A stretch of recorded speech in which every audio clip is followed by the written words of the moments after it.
change, or rather success, is not based on how long you've been around.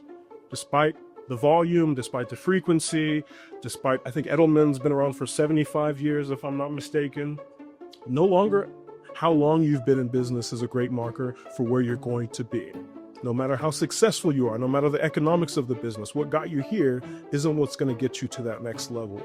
Carmen spoke a lot about change, and we're going through change rapidly, more rapidly now than ever before. And so when I was writing the previous book, I couldn't just give another take about technology.